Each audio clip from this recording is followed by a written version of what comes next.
Good day to all of you viewing the presentation on submitting new program and course applications.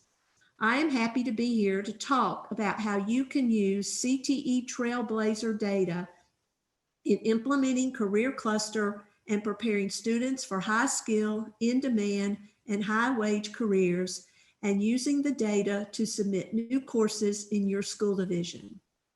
My name is Sharon Acuff, and I am the specialist for marketing in the Office of Career, Technical, and Adult Education. I will be talking about two things today in this professional development session. In part one, we will take a look at Trailblazer labor market data, which is available on the CTE Trailblazer web portal to identify high skill, in demand, and high wage careers in Virginia. Then we'll go over the importance of identifying these careers for the CTE program and beyond. After that, in part two, I'm going to show you how to use the data. And this time you can prepare CTE course applications using the online interactive labor market data tool. I will give you a walkthrough of how you can use this tool to complete part H of the new CTE course application. Part one is about the importance of identifying high skill, in demand, and high wage careers through the Trailblazer labor market. In this part, I will cover these four aspects: the information included in Trailblazer labor market data, identification of high skill, in demand, and high wage careers, the drivers of job growth, and the importance of considering these high skill, in demand, and high wage careers. So first of all, let's take a look at the Trailblazer labor market data. You can now use an interactive format to help you complete the CTE course application faster and easier. This table shows the non-duplicated occupations list, where each occupation is listed under one CTE career pathway and one cluster. I will explain the different purpose of non-duplicated and duplicated occupations in part two. One thing to note is that we are using 2016 to 2026 data to explore all aspects of high skill, in demand, and high wage careers, and to demonstrate the ways to get the data out of the interactive tool to fill out the application.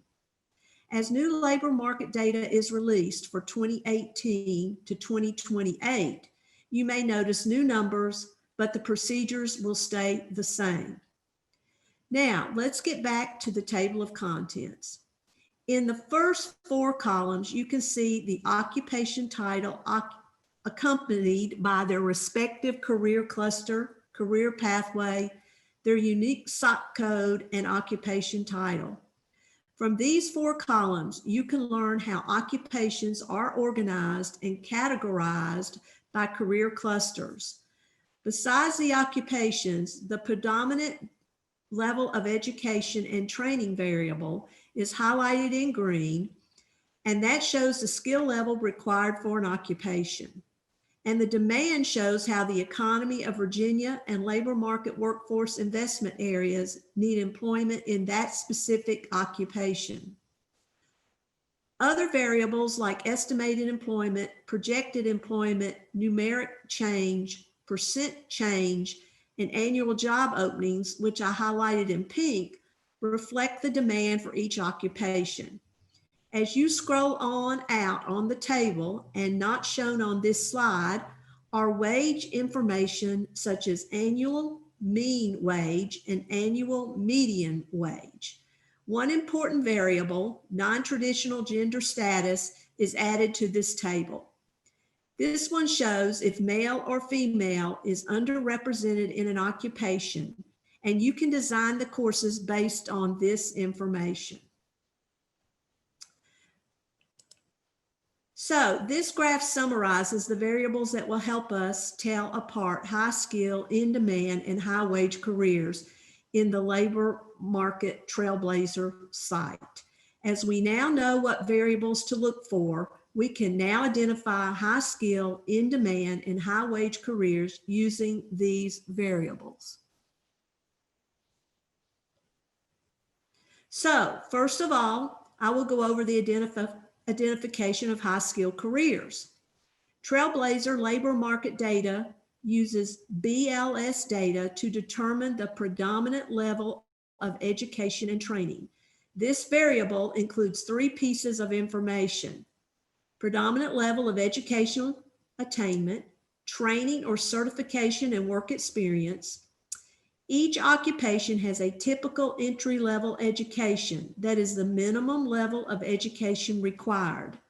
Besides this minimum level, education level among the workers may vary, but a certain education level will be common, and it is the prevalent level of education for that occupation.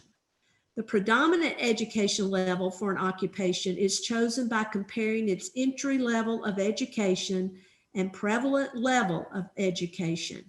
And we can also check whether an occupation requires training or certification from this variable. When you take a look at the table, you will see education, training, and experience are combined in many different ways. That means to distinguish high skill occupation, we need to consider education level, training, and educational requirement at the same time, rather than just on education level or training. The International Standard Classification of Occupations defines the skill level as a function of the complexity and range of tasks and duties to be performed in an occupation. And that implies there is no specific benchmark for the skill level. So when we are selecting high skill occupations, we are supposed to consider one or more of the following: the nature of the work performed, required and predominant level of educational attainment, and the number of on-job training and previous work experience. Different careers have different types of education or training needs, so this approach will help us determine high skill occupations. Now we'll be moving to another important aspect, which is the demand of these occupations. Trailblazer labor market data provides an overview of the expected change for each occupation in a 10-year period.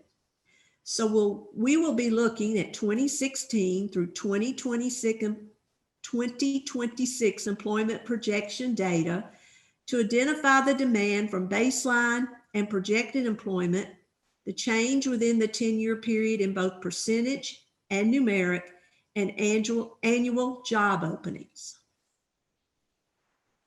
Although these 5 variables are related to demand for careers, we will only need to utilize percent change, numeric change, and annual job opening variables. First of all, we need to consider percentage change. It is important to check whether an occupation is projected to grow more or less over the decade compared to all occupations in the region or in the state. Then we need to see numeric change in employment, such as the number of jobs added to an occupation in the decade. And finally, the number of job openings, and see if they could be a significant opportunity for course takers.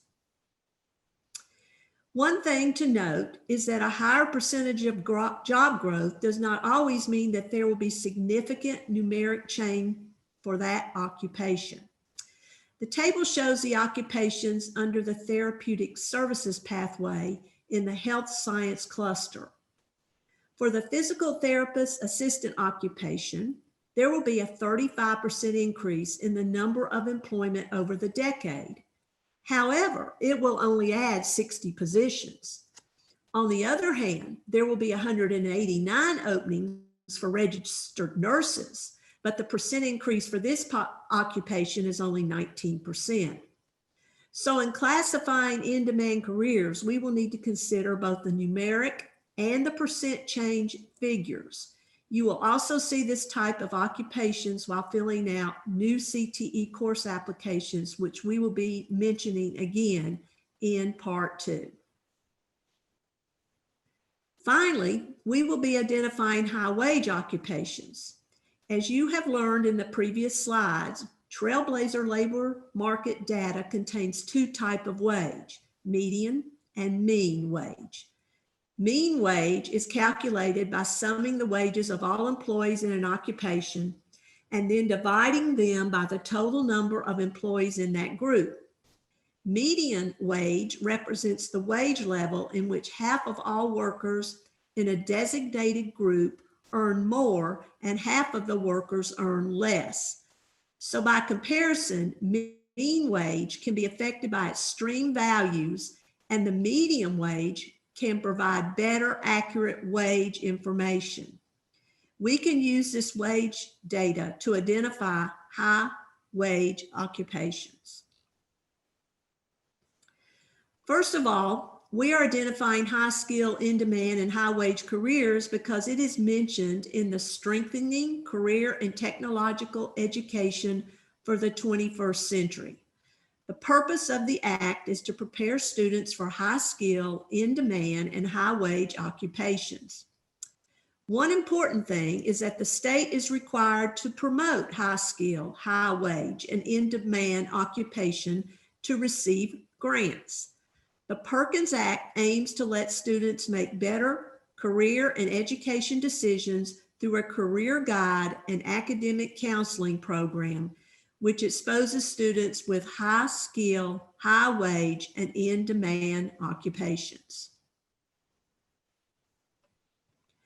Moreover, identifying high skill, in-demand, high wage careers will help design high-quality CTE courses, which can fulfill the need of the current labor market.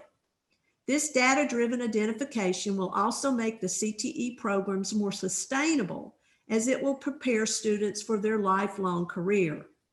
Moreover, CTE programs can help students with high skill, in-demand, high-wage occupations, and it can facilitate the students' exploration of their career interests and expand their employability.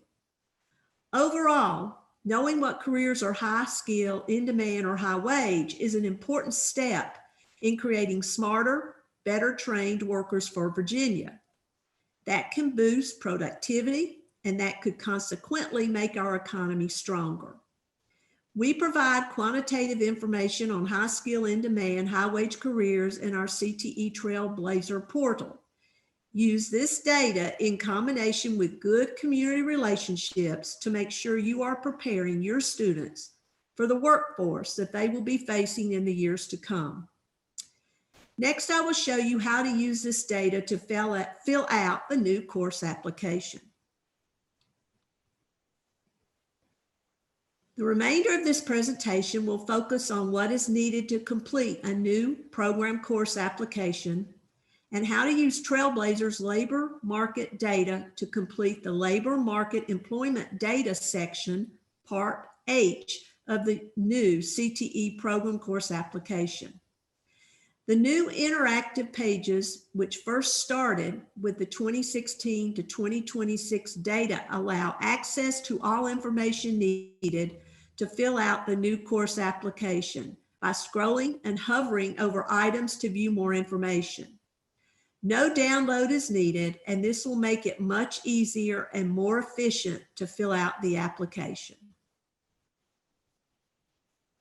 The CTE new program course application is available at this link on the Virginia Department of Education CTE website.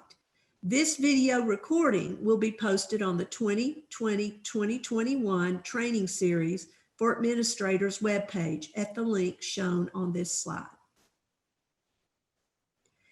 Before approval for a new course application will be considered for approval by the program area specialists, you must complete the new course application and conduct a survey in grades 7 through 11 administered within the prior 12 months period, which includes a summary report. Often, we receive applications where the program area is incorrect. Remember, the program area is determined by where the course resides, not by the teacher who will be teaching it. For example, entrepreneurship is a career connections course, even though a marketing teacher may teach it. If you are applying for more than one level of a course sequence, then you can apply for approval for both levels at the same time. In the example for Nurse Aid 1 and 2, if you have never had either of these courses, then you can apply for approval for both levels at the same time. The information would be entered on the first page of the application and the course's date of implementation, and then on page under G2, you would show both courses being implemented at different times. The labor market employment data chart is located on page 4 of the new course application and looks similar to this. Our first task is to determine your local workforce investment area, also known as your LWIA. Go to the Trailblazer homepage, then click on the labor market data. On this page, you will see a section that will direct you to the LWIA section of the website. If you are not sure of your LWIA, you can access the map with listing of LWIAs and locate your county or city. This screenshot map displays LWIAs 1 through 4. Once you have determined your LWIA, place this in the first cell of column 1 of the labor market employment data table. We will use your LWIA to reference the correct interactive page in the next step. Access the homepage of the Trailblazers website. You will be using the Trailblazers website to get the data you need to complete the new course application, labor market data, employment table. The first step is to access the interactive pages that contain labor market data for your LWIA from the Trailblazers web portal. Click on the link entitled for your identified LWIA. When you open the labor market interactive data page for your LWIA, you will see that there are 3 different worksheets included in the file: the SOC summary, non-duplicated, and duplicated. To complete Part H of the new CTE course application, you will only need to refer to the non-duplicated and duplicated worksheets. The labor market data page of the Trailblazers web portal provides a good explanation of the differences between the various worksheets. Specifically, the difference between the non-duplicated and duplicated worksheets is as follows. The non-duplicated used for labor market projections is the worksheet that assigns each occupation to only one CTE career pathway and cluster, and should be the only data used for official labor market projection figures. Because employment numbers can be summed across pathways and clusters, the non-duplicated worksheet provides a more realistic assessment of overall employment levels within each geographic region. It does not provide a fully rounded picture of the occupational composition of each pathway or cluster, because many occupations could reasonably be classified in more than one. The duplicated, used for career planning, is a worksheet that assigns some occupations to more than one CTE career pathway and or cluster, and was intended to serve as a career planning tool for students and educators who are interested in seeing all the occupations that might be open to students who complete programs in a cluster. Because the same occupation may appear more than once throughout the worksheet, employment figures for individual occupations should not be summed within or across pathways or clusters. For our purposes, the duplicated worksheet will be used to explore and choose occupations related to your proposed course, while the information in the non-duplicated worksheet will be used to fill out the table in the new course application. We will now walk through an example of how to use Trailblazer's interactive tool to select high growth occupations related to your proposed course. You will be listing these occupations in column 1 of the labor market employment data table. For this example, the proposed course is manufacturing technology, and I will be showing you what the Trailblazers worksheets look like for LWIAs 7 and 15. Although you'll only be looking at the data for your region when you complete the application, I'd like to show you 2 regional examples in this presentation, since every region varies in the range of occupations it supports. But first, before we begin working with the duplicated worksheet, you must refer to the non-duplicated worksheet for one important piece of information: the projected percent change for all occupations in your region. Here on this slide, you can see this information for both the Central Virginia and Crater area LWIAs. This information is important because it serves as a basis of comparison when deciding what specific occupations will be experiencing growth. Any occupation with a projected percent change higher than what is expected for all occupations within the region will it be experiencing higher than regional average growth. These higher growth occupations are the ones you will want to use as examples in Part H of the application. You can see that the projected percent change from 2016 to 2026 for all occupations in the Central Virginia region is 8%, while in the Crater region, it is 9%. In order to see the broadest range of occupations in clusters and pathways that are related to your proposed course, now switch over to using the duplicated worksheet. In this case, since our proposed course is Nurse Aid 1 and 2, we will look at the Health Service cluster. This slide shows the Health Science cluster and the Therapeutic Services pathway for the South Central LWIA 8.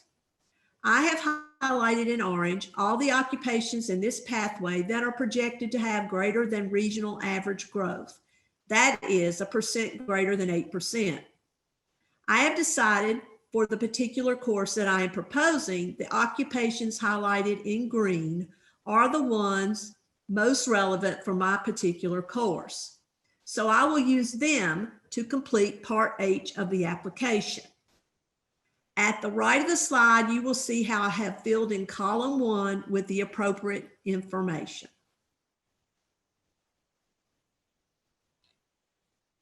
Besides looking for occupations that have greater than regional average projected growth, you must also consider the projected numeric change and projected annual job openings for each occupation that you are considering as well, because the application also asks for this information in column 3 of the labor market employment data table. Some occupations that employ fewer people may have a very high projected percentage of growth over the decade, but if they are only being provided 1 or 2 job openings in the region each year, it might be difficult to argue based on that occupation that this course will be needed in the future. Also, as you are selecting occupations, you will need to keep in mind how the projected percentage of growth for each occupation compares to what is expected at both the state and national levels, as the application will also be asking you to supply that information. For that reason, you may want to look that information up prior to selecting occupations from the duplicated worksheet.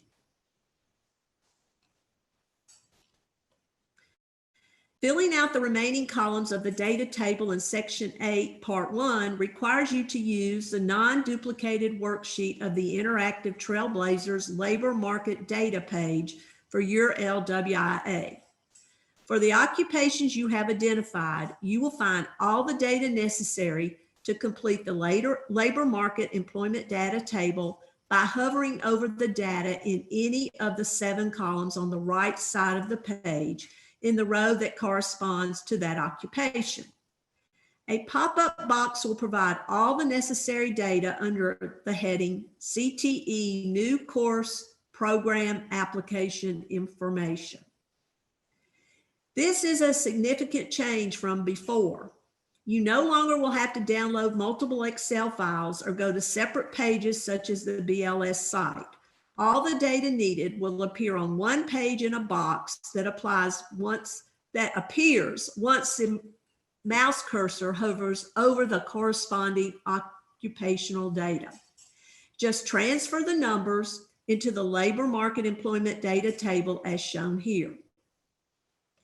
In this example, for registered nurses for the next 10 years, there will be a 12% growth, which will result in 101 new jobs. The employment rate for this occupation over the next 10 years is 14%, which exceeds the rate for the entire Commonwealth. Column 6 shows the overall growth expected in your LWIA, which is 9% in this example. This means that this occupation is outpacing the LWIA growth of 9% by checking in with a 14% growth. The overall Commonwealth employment rate of 10% is shown in column 7. For question A, we will compare each of the occupations with the overall growth for the LWIA. The LWIA growth is 12%, and the LWI growth across all occupations is 9%. You will then calculate the difference between column 2 and 6. This number should show positive growth for the majority of the occupations in the table. In this case, this occupation shows strong growth for the LWIA compared to the overall WIA growth for all occupations. Check the rate for the majority of the occupations and then check the appropriate yes or no box. If there is not a positive difference in column 3 of the table for the majority of the occupations, you will need to select different occupations. For question B, we will compare each of the occupations with the overall growth rate for the Commonwealth. The LWIA growth rate is 12%, and the Commonwealth growth across all occupations is 10%. Now calculate the difference between column 2 and 7. This number should be positive. Check the rate for the majority of the occupations and then check the appropriate yes or no box. If there is not a positive difference in column 3 of the table for the majority of the occupations, you will need to select different occupations. For question C, we look at the number in column 3. This number must show growth in the occupation for the LWIA. Next, you will need to find another source of information to support your claim that this course will be valuable to your division. Provide examples of relevant industry openings, announcements, expansions, predominant industries, major employers, or other reliable examples of information about your community that support the addition of the proposed course. It is important that new industry openings in your area will hire for the skills taught in the proposed course. This section is meant to allow the applicant more space to justify the relevance of their proposed course beyond that solely shown in the Trailblazer's data, which is limited by its lag in reporting. New information may be available to support the labor market data. The next few slides show examples of places to look for this supplemental information. The announcements and closing database is the most pertinent and useful tool to gain additional evidence for the proposed course. It is linked directly in the application. This database has the most up-to-date listing of announcements related to new industries and enterprises coming to Virginia and/or expansions adding new jobs or investments. The database includes information regarding the company name, site location, industry code, business description, whether it is a new facility or an expansion, and the number of new jobs and its investment amount in millions. The announcements can be filtered by locality or region that most closely matches your location or local workforce investment area. It is preferable to list announcements nearest your course location. However, nearby regions and/or statewide openings are applicable as well. A recent high-profile example of an announced industry opening is that of Amazon in Arlington. This would serve as a prime response if you were proposing a course pertaining to occupations in the information technology cluster in Arlington, the surrounding area, or throughout Virginia. Here are some additional sources of evidence to look into regarding your answer to this question. Community profiles can be downloaded for Virginia LMI by your local workforce investment area. These downloadable files have a wide range of information from demographics to economic data. The most useful information for application evidence includes the 50 largest employers, number of employees, and new hires by industry, weekly wage by industry, additional information on growth and declining occupations, and education information. All of these data points may be used to justify new course offerings. Although not matching the LWIA exactly, the regional profiles outlined by VEDP have additional and overlapping information that may be useful. This includes closings, reductions, and layoffs, economic development, targeted industries, workforce development, and education details and community narratives. The Virginia Labor Market Information website also has a database of largest employers that may be useful in justifying that the skills taught by a course will be immediately in demand and of use upon graduation. Finally, newspaper articles and other information from other reputable media outlets can be linked to this question. For example, articles that announce a new opening or announcement not listed on the VEDP database, articles describing a boom of a particular industry or business in an area, or in any way show that the skills taught by the proposed course will be in high demand and/or provide high wages. This completes the new program course application presentation. If you have questions, do not hesitate to contact me. I will be glad to provide you with additional information or more targeted technical assistance. The next video training session will be implementing the new career cluster that will be broadcast on November 12th, 2020. I hope that the information that I have covered with you today helps you feel more comfortable with the new program course application process. Please take a few minutes to complete the evaluation of the session and see the survey link on the slide.